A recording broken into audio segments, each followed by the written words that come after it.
in the crossfire. Hello and welcome everybody, it's me Alura. Welcome to my channel, and today we're going to be starting the first in what's going to be a series of lectures to come in the future in regards to ethereal consciousness.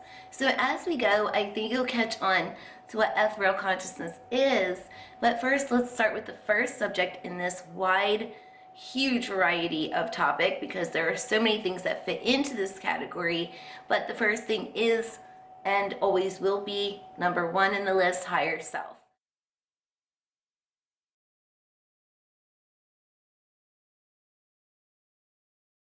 So higher self is like so misperceived out there in the world. There's the wrong idea of higher self because people seem to think higher self is like this entity that's separate from themselves, that's greater than themselves. Well, in a sense, if you want to give higher self personification.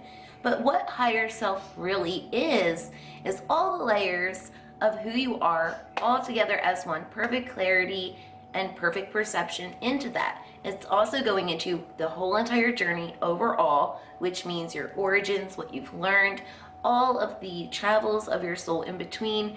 And we're also looking at your human lifetimes, what you lived out, what you were supposed to have lived out, how you kind of got deterred along the way, but still understanding the lessons in things and not just seeing it from perspective of self, but also able to process the lessons that you are learning through watching other people learning.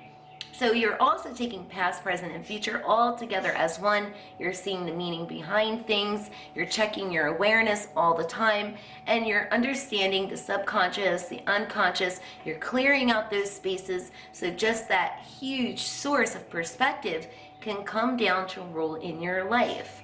So that's what higher self is. It's the journey overall, all of the wisdom obtained within it, and using that wisdom to then make your life purposeful, meaningful, and living according to the purpose of your truth. So how do you understand your own truth?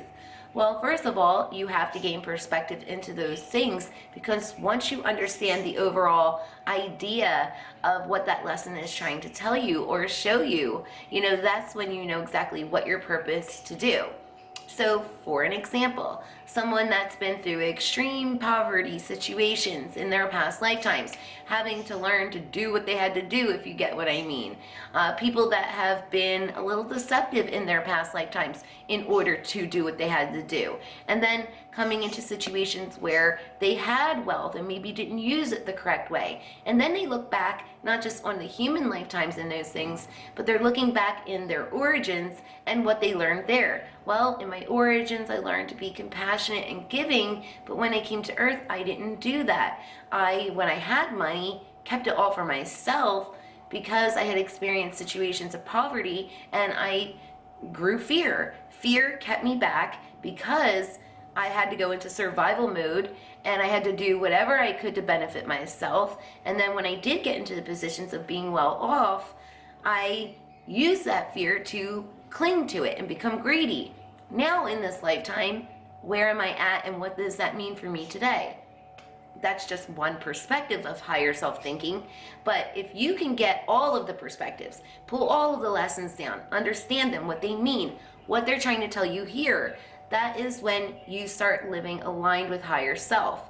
So you got to understand all of that and then take it and use it to give meaning to your life. Well, somebody that was in one of those perspectives of higher self in a scenario like that, they definitely are someone who is learning to let go of fear and to have faith and trust in their own knowledge and wisdom to get by, to not allow the world to limit them in survival, but to get out there and be creative, be themselves, and do the right things that they have to do to get by. And anything in excess, to use that to be a humanitarian, to help people that are in similar situations that they were in, so that they don't grow to be people that also share the same fear, so they don't end up in lifetimes in the future.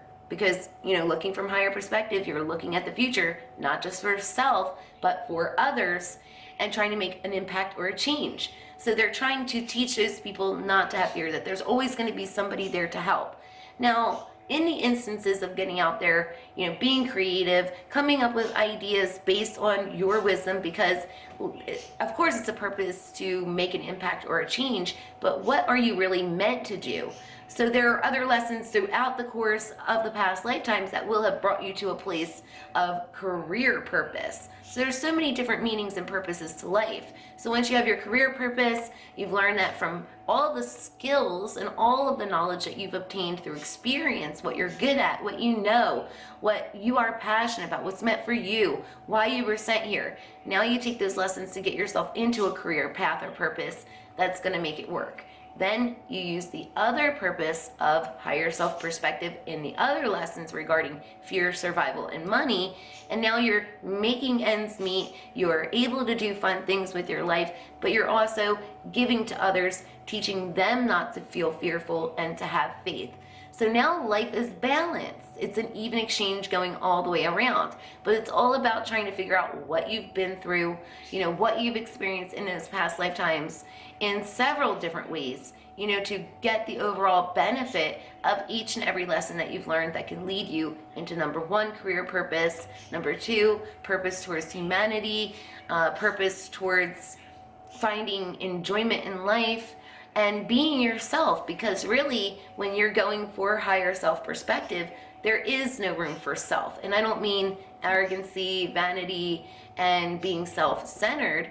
I mean ego, as in someone that's only worried about right here, what's going on right here. They may not be a rude or ignorant person, but ego is ego nonetheless.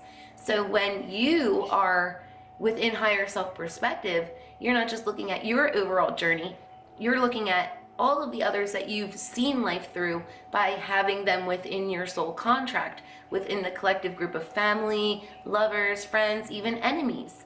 And to not feel negatively, but to see the objective reason.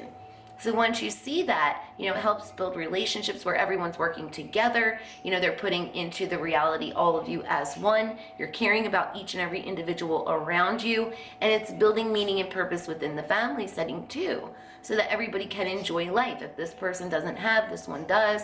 Helps that person out, working as a team to make the environment, the reality wonderful. So that's what creating your own reality means. While you're dreaming and thinking of things that you'd like to experience, things that you'd like to be a part of, you're creating, you're manifesting, because what you put into the consciousness you take with you. But it's all about, here you're a 3D avatar. You're not actually 3D, we're particles of energy and of light. But the point is this: as you are experiencing a physical sense of this reality, it's important to know that manifestation, creation, comes through the four elements, which are spirit, which is passion, belief, faith. But in order to have faith, you need emotion, but that comes after thought. Thought is related to air. Air is all about thoughts, intention, focus, and then come the emotions about what you're intending, what you're thinking about, what you're focused on. And then after that comes earth, or action. It comes into the physical manifestation through taking the necessary step based on what you've learned from your skills that you've obtained throughout the journey. So it's about the message overall. That is what higher self is. And that's why they say everyone's going to have their own truth. Yes, each individual has their own truth according to what they've learned throughout their entire journey, but there is one overall truth beyond that, and then many individuals' truths on a higher level, and it goes on and on and on. But just kind of saying right here for a moment on this plane, each individual does have their own truth according to their journey, according to the message, the lessons, everything that they've obtained. If they can remember that, clear out the subconscious mind, clear out unconscious behaviors, and not allow this world to drive them. Someone who says that they are with higher self isn't worrying about what other people think, and they're not insecure because they're not worried about the opinion of the external world. They're being themselves, they're using their truth to get them somewheres. So it goes back to an example of somebody who asked me, how do I get to higher self? And I gave them a little information, but when they came back, a couple months later, they said, oh, well, I live according to my higher self. And when you look at the page, of their social media, you can see them taking pictures of them holding Starbucks coffee, and it's like things like that. And I'm not judging them, but I'm just giving a really good example that when you're doing things that are going along with society, you're doing that because deep down inside there's insecurity and you're trying to belong or fit in or be noticed like everyone else is becoming noticed. And that's not what higher self is about. Higher self is about being noticed for your individuality, your creativity, not having to be like anybody else, because that is definitely holding you back from connecting with higher self.